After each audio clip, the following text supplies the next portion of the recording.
Welcome to Permission to Kick Ass, the show that gives you a virtual seat at the bar for the real conversations that happen between entrepreneurs.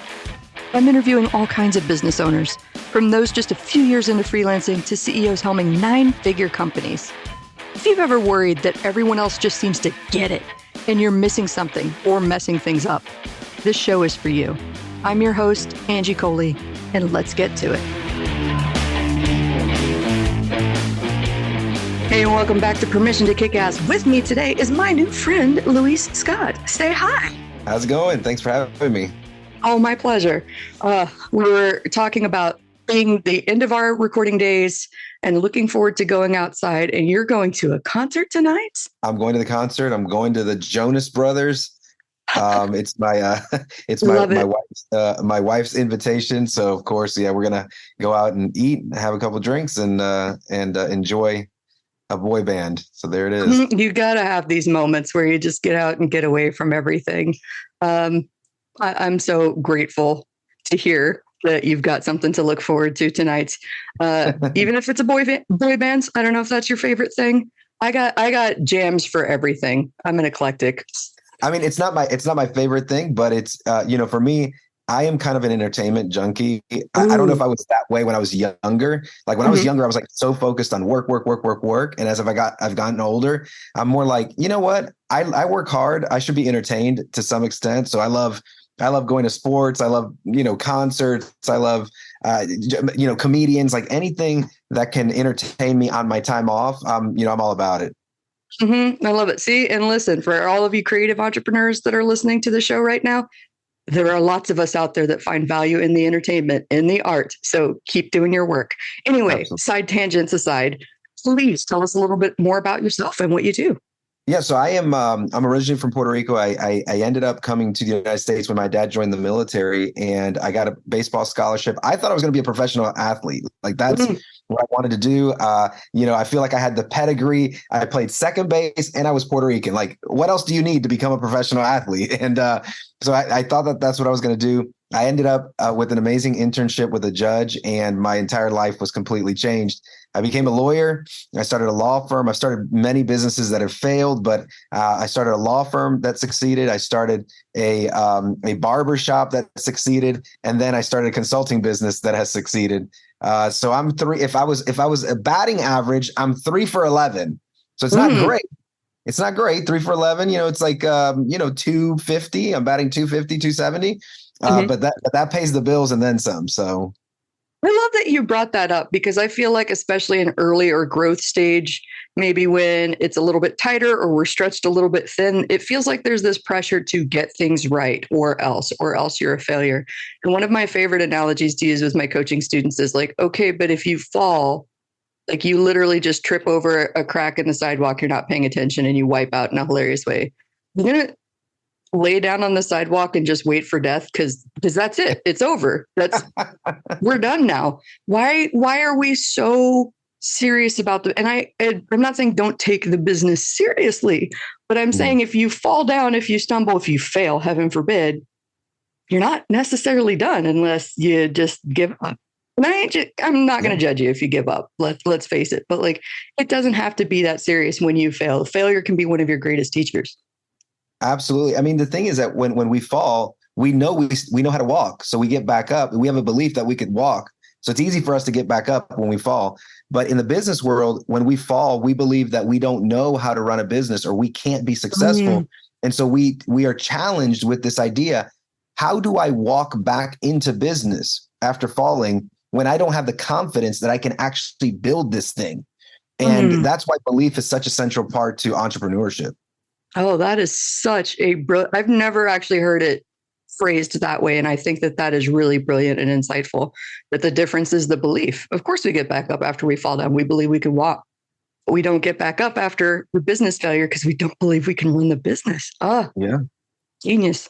Well, I mean, you said that you've started all of these different businesses. Do you want to tell me a little bit about like kind of the progression and how and when you decided to add these different pieces?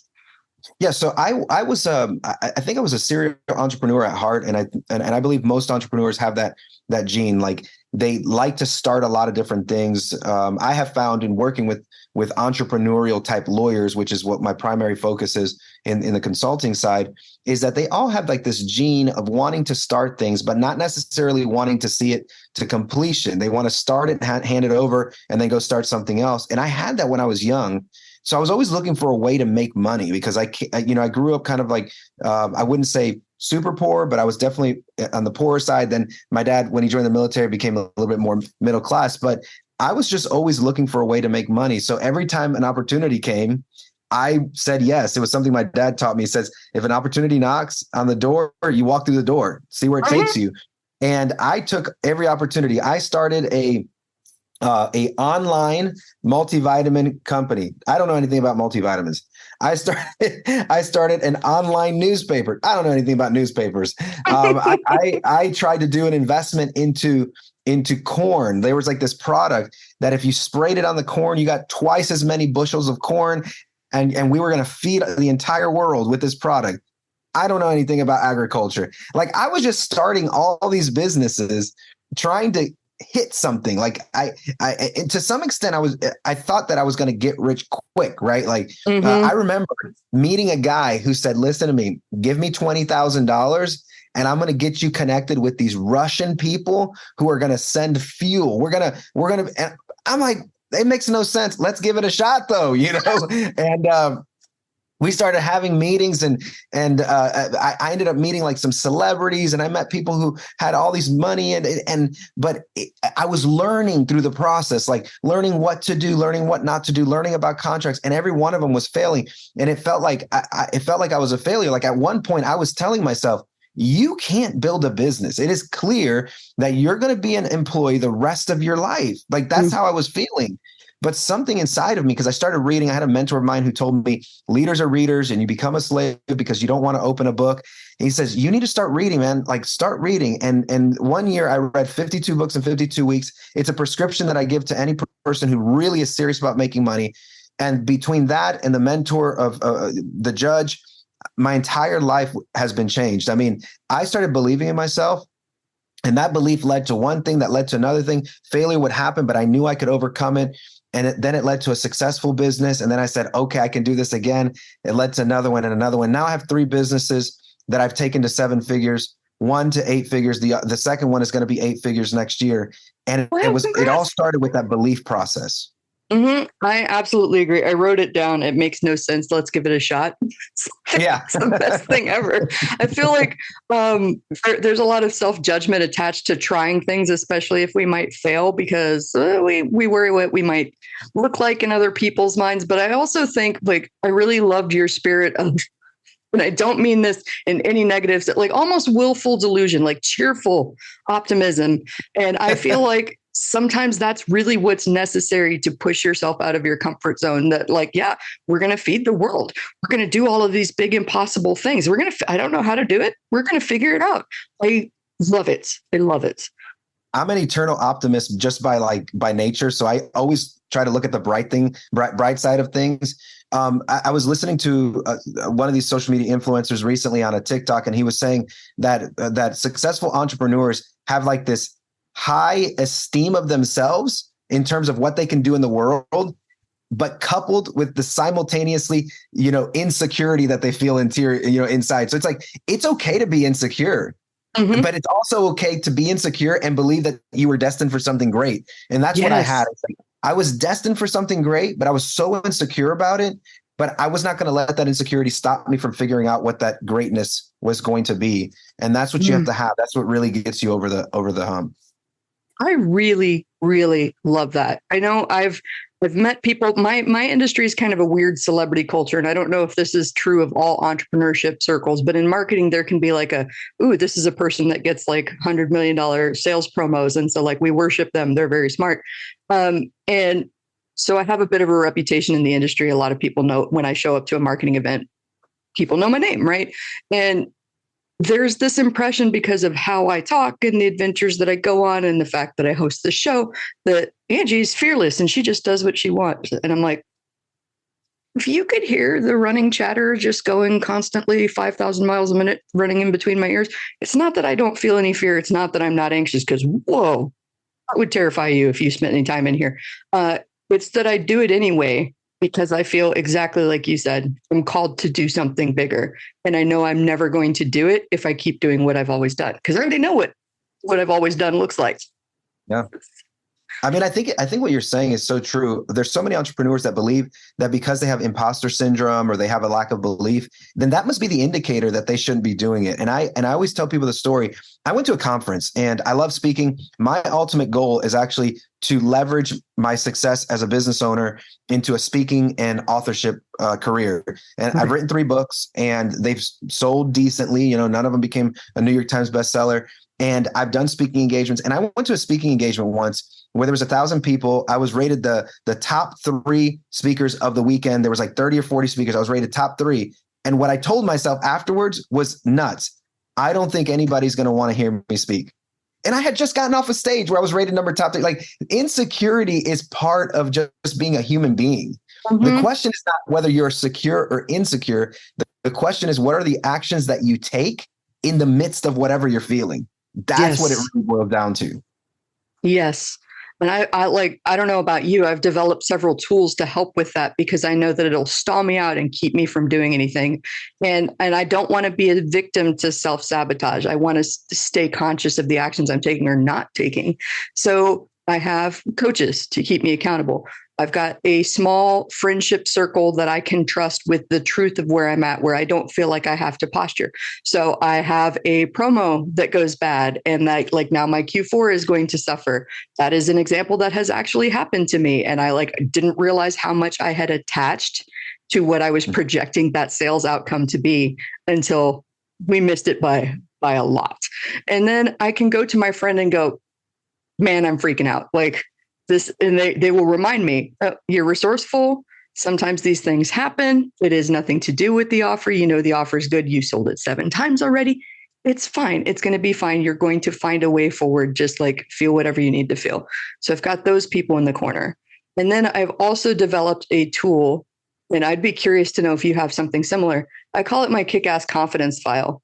And I've trained myself over the years to, like, anytime somebody sends me some unsolicited little love note of like, I loved the podcast, or Angie did a great job for us on this promo, I just take a screenshot of that and I file away in this folder. And then that way, when none of my buddies are available and I'm having trouble short circuiting the thoughts by myself, just go dig through this folder and read all the compliments people have left about me and go, that's right, I don't suck. I'm not a human piece of garbage. I love it. Yeah, I do the same thing. I keep them on my phone. I have screenshots on my phone of text messages. You know, when somebody says, "Hey, man, you changed my life with what you told me," like, I keep that because you need to nourish your soul. And in this world where success is not as it's not as glamorized from the people who are jealous and envious of you, they really don't like it. Like, I've always said that whenever you start your journey, people are excited for you, but whenever you're getting to the point where you're too successful, they're like, hold on a second, you're a mirror showing me that what's possible, and I don't want to see what's possible because I want to be a victim my whole life. Like, then you become like an outcast. Like, oh, that person is so conceited and so prideful and so pretentious. It's like, you haven't even changed. You just became successful, and but everyone else is not. They forgot where they came from. So, right. So to me, I want to stay in a spirit of positivity. And I think having those people in my life is really, really important. I want to go back to something you said, because you were talking about tools and you have somebody who's like coaching you and so forth. I did not get coaching. I had mentors and they were very instrumental to me, but I didn't get coaching until I was probably 34 years old. And I will tell you, I'm 41 now, so 7 years. I will tell you, I will never live my life without having a coach, ever. I will die having a coach, you know, to the extent that I'm still working in business. You cannot shortcut life unless you go get a coach who has been there. Like, how do you shortcut life? Like, it's so amazing how people are just trying to do it on their own. I've had coaches who have literally made me millions of dollars by just saying one thing.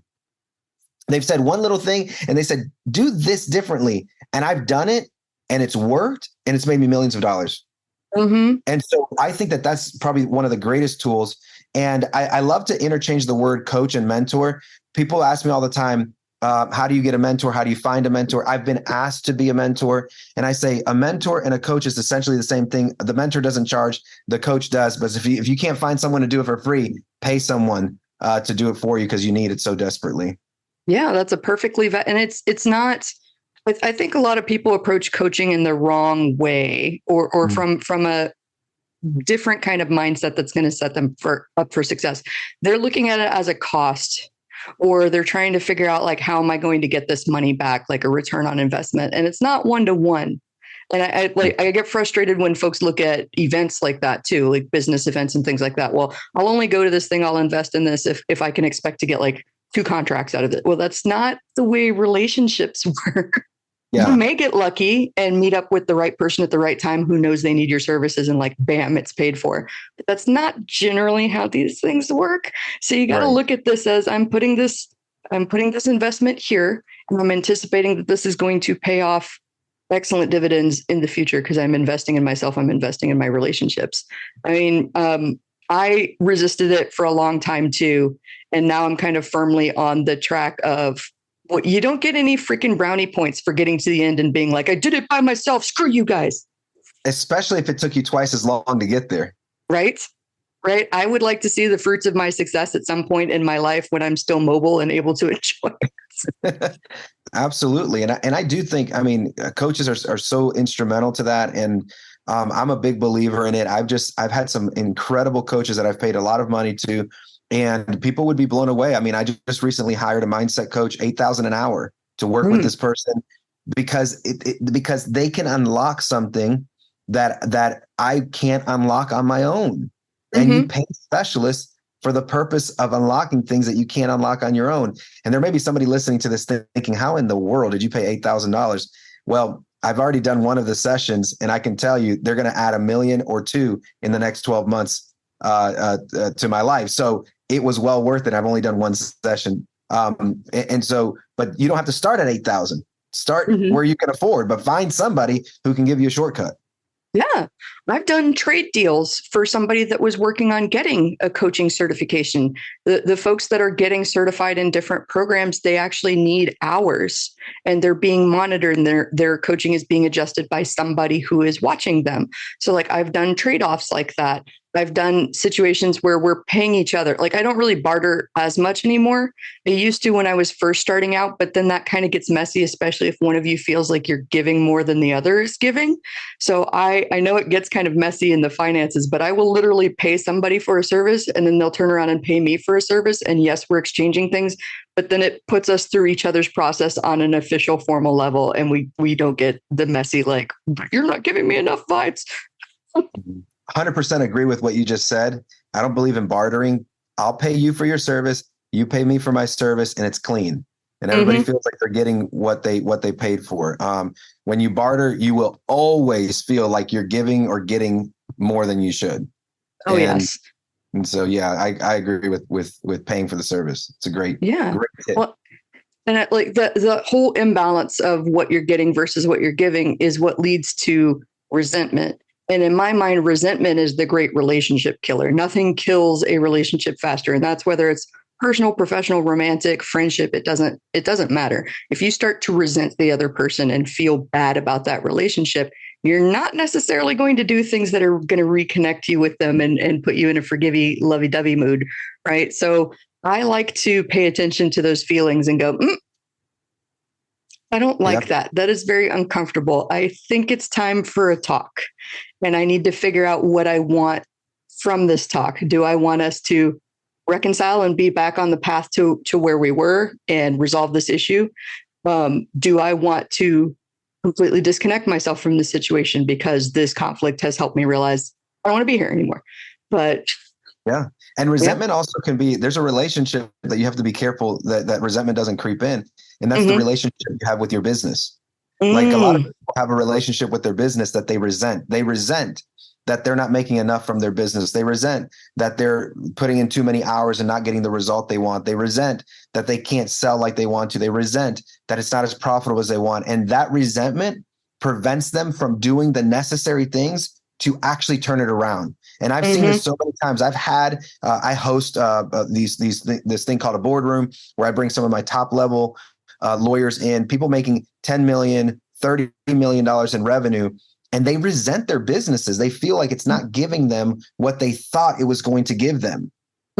And when you get there, you get to a place that's very dark, and you get to a place that is not productive for you. And that can happen even at the beginning stages of your business. So you have to be very careful with the way that you view your business. Your business is not your identity. Your Hmm. business is not your part of your character. It's not your personality. Your business is a vehicle. It is a Yes. vehicle for living out your purpose. It is a vehicle for accomplishing the dreams you have for you and your family, but it is not you. It is a Mm, part of you, but it is not you. And that has to be very clear, because if it is you, you're going to be upset every single time you don't convert someone, every single time somebody rejects you, every single time somebody doesn't buy from you. But if it's just a vehicle, hmm. you're like Uber. I'm offering this vehicle to whoever needs it. Yeah. If my friend doesn't, Oh, my friend, because that's another thing. Like, you try to sell to your friends and they don't want to buy. If my mhm. friend doesn't want the Uber, they don't need a ride. I'm Yeah. going to go for there's a lot of people out there who need a ride. Hmm. It's not And personal. That's such a synchronous conversation, because I was having that conversation with somebody in Dallas at an event last week where it was like, okay, we talk about authenticity in business, and especially in marketing and branding, we talk about personality, like brand personality. And when, especially a small business, if you're coaching, if you're a creative service provider, if you're a solopreneur, if you are using your personality, right, and becoming the brand, it's hard to disconnect in the way that you just talked about, because everything does feel personal. So it was interesting that a conference the week before in Nashville, man, I've been traveling all over the last few weeks. I saw a guy who's kind of notorious in internet marketing for just having this like super brash, super confrontational personality. And I saw him give the most wonderful talk on stage about how that's a persona that he created, and most people don't know who there are elements of him in that brash persona, but he created that persona because he knew that when people came after him, he wouldn't feel bad because they're attacking a person that doesn't exist. And I was like, oh, that's interesting. That's interesting to me. very Like, powerful. I mean, I don't know if you've ever heard of the concept of acting like the person that you admire. And mm-hmm, the concept is, like, if you admire a particular business owner or a particular influencer, or if you admire certain quality traits. I remember reading this book called Charisma is a Myth, and it was about this concept that you are not naturally born charismatic. Some mm-hmm, people may be more charismatic, but you can develop this. All you have yeah, to do is be an actor. Like, mm-hmm, pretend to be charismatic, pretend to be friendly, pretend to be outgoing. Just pretend to do it. Become a good actor. You don't have to be charismatic. Become a good actor. Become a mm-hmm, good, become a good. And this is what that you're talking about, that persona. And yes, so the other day I was actually on a show, and they said, "Man, you are so energetic and you're so alive and you're so excited." I was like, "Dude, I'm like the most reserved introvert you've ever met." But on the show, nobody wants to hear a dud. So I mm-hmm, become something brand new on the yes. show. I become someone who's alive in person. Most people think I'm a funny person in person, but I'm the kind of guy that goes to a networking event and I sit in the corner. I'm not even really trying to meet anybody. If somebody approaches me, I'll talk to them and have a good time. But when I'm out in public and I need to be the guy, I need to be the guy that's the face, and I need to be energetic, and I need to get on stage. I got to turn into somebody different. And Mm-hmm. as an entrepreneur, you better turn into somebody different so that you can actually achieve what you want in your business. Oh, I know how that goes for sure. And that can be super strategic. Like, I know that caught me off guard at this event that I went to in Dallas, because I didn't know I was going to an event. I was meeting up with my book coach, and she kind of mentioned I'm here with another group, and I just didn't do the mental math. And then I saw somebody that I used to work with saying they're flying out from Denver to Dallas, and I kind of went, "Oh, that's interesting. She's going to be in town at the same time." Not understanding that this is going to be one of the old work events where several hundred people were coming in to this community that I used to work with pretty in depth. And so I get there and I meet up with my book coach, and she tells me, "Come hang out at the Airbnb." So I keep my like comfy driving clothes on. I drove for like 3 hours to get there through rush hour. Then I go hang with her at the Airbnb with a couple of other people that I used to know. I'm like, "Oh, that's such a pleasant surprise. Quiet evening at the Airbnb. I love this." Then they drop, "We're going to go to the Sheridan and meet up with our friends." And I was like, okay, we could do that. So I go in my driving clothes, my comfy driving clothes, and show up at the Sheridan. And literally dozens and dozens and dozens of people that I used to work with are coming out. "Oh my Wow. gosh, did you know you were going to be here?" Well, I didn't know I was going to be here either. I wasn't entirely mentally prepared for this. And later on, when they decided to go to a bar and get dinner, I kind of checked out. Like, I realized at that point that I had mentally prepared myself for a different situation. I was not going to bring my best self or be able to be on, especially after a full day, then driving, Right. then hanging out at a bigger event than I thought I was going to be at. So I just removed myself from the situation and went and took a break. I went to sleep, had a good night's rest, got up the next morning knowing, okay, cool. I'm going to be hanging out with people that I used to work with. Let's do the hair and the makeup and like put on that personality. And I've been known for canceling days of podcast recording too. If I'm feeling sick or under the weather, if I've just got a bad mood that I can't shake, because I don't think it's going to be a good experience for you, Luis, Right. that I'm talking to as the guest. And I also don't think it's going to be a good experience for the listener if I'm bringing a rotten mood to this and trying to like force my way through it. So I understand what you say about like putting on that persona and kind of knowing yourself enough to know when the persona is not coming out today. It's okay. I don't know. Would you agree with that? I agree with that. And I think that, as an entrepreneur, you have a responsibility to be your best self, especially when you're out in public and you're first starting off. If you're starting off your business, you don't get the luxury to go out and be in a bad mood and be toxic and be complaining. And I saw a meme the other day that it said, as a leader, you lose the luxury of complaining in front of your team and your people. And I think that that's the way it is as an entrepreneur. Like, you have to be out there and being your best. If you want your business to succeed, if you want your business to reach whatever revenue level you want, you got to have belief and you have to have your best foot forward at all times, because the world is cruel. All you got to do is post something on TikTok. The other day I posted something on TikTok. It got like 120 views of 400 comments, and 300 of the comments were nasty, like nasty. Just, this guy doesn't know what he's talking about. This lawyer sucks. This lawyer, this is like you gotta be on if you want to be successful. And some people, they don't have the ability to withstand that. And that's why they can't be successful. And so if you want to really be successful, you got to build yourself. You got to build yourself, you got to build your persona, you got to build who you are in public, because the world will chew you up and spit you out, and it's not fun.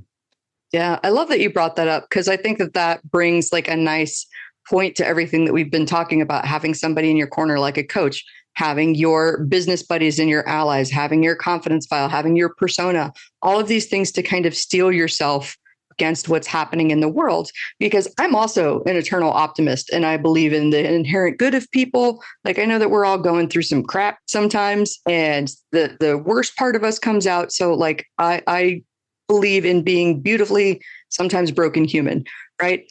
And I also am under no delusion that if I put something out there, that everybody is going to love it. It's going to strike somebody the exact wrong time on the wrong day, and they're going to see me as a convenient target. They're going to lash out. They may hate my personality with every fiber of their being and decide to make an example of me. There are a lot of reasons, or sometimes no reasons, why somebody will come out and attack you.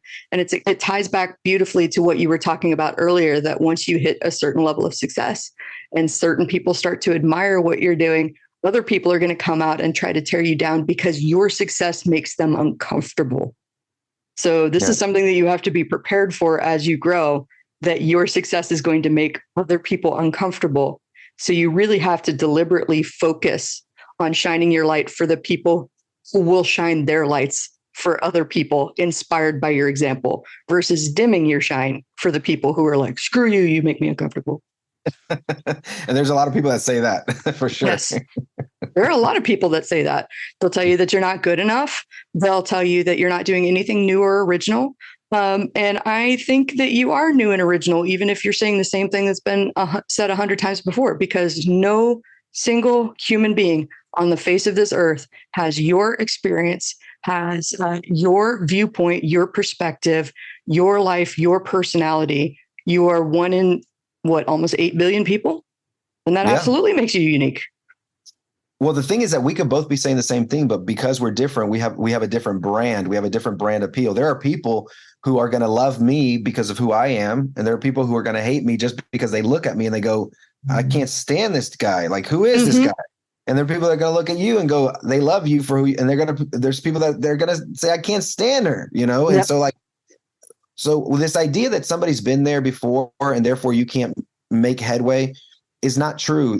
You can, it doesn't matter how big or someone is, or, I remember telling someone, I want to be a public speaker and I want to write books. And they actually asked me, well, how are you going to compete with people like Tony Robbins? I don't need to compete with people like Tony Robbins. Tony Robbins is like 70 years old. Like, why do I have to compete with him? There are thousands and thousands and millions of people who don't know who Tony Robbins is, nor do they care, nor do they want to listen to him, nor do they like his conferences. They don't like anything about him. I don't need to compete with him. There's plenty of space for me to make my mark. And I understand competition from a marketing perspective and like knowing how you're different. But other than that, I really don't believe in it as competition. And for the simple fact that, like I said just a second ago, almost 8 billion people on the planet, there is so much more business than any one of us could handle. There's more business than the Elons of the world can handle. That's why they create these massive companies. Like, you can build and the people that you serve who are buying from your quote unquote competitor might also buy from you same time, because they want the two different perspectives. They want the two different takes. Some folks are enthusiasts and collectors, right? And they're going to get a little bit from everybody that they see as an expert in the field. So like, don't fall under the delusion that because somebody has bought from a competitor, they'd never even consider your business. They might try you out and go, oh, fuck that guy. I don't like him. I like you. I'm going to come over here and hang out with you. I mean, there's more than enough business to go around. I can't tell you the amount of people that I've started to work with, and I'll ask them, have you ever worked with another coach? No. Have you ever thought about any other coach? No, you're actually the very first person I've ever seen that does this. There's nice. Other people that do. And I'm like, in this world where like everybody I know is a coach and all these consultants, you're telling me you've never heard of any of my competitors? Like, think about that. They've never even heard of my competitors. Yep. And I'm worried about them. Why would there are people who've never even heard of them. We give too much credit to the competition and worrying about what everybody else does. And in fact, that's like one of my biggest, if I had a pet peeve of working with the folks that I work with, which I really don't, they're all lovely human beings. But if I had a pet peeve, it's that they don't trust themselves. And I count myself in this too, right? I don't know if it's the same in your industries as it is in mine, but definitely copywriters get that kind of pressure to like study all of the greats and pick up all of the and I've got way too many marketing books on my shelf right now behind me, and just become these great accumulators of knowledge, to where at some point that becomes a detriment. Like, you sit down to think about a campaign strategy and you go, there's like 50 different directions I could take and I don't know which one to take. Yeah. Because at some point you got to stop adding more in and start filtering that stuff out and asking yourself what you think versus what all of these dead masters think. Absolutely. I agree with that.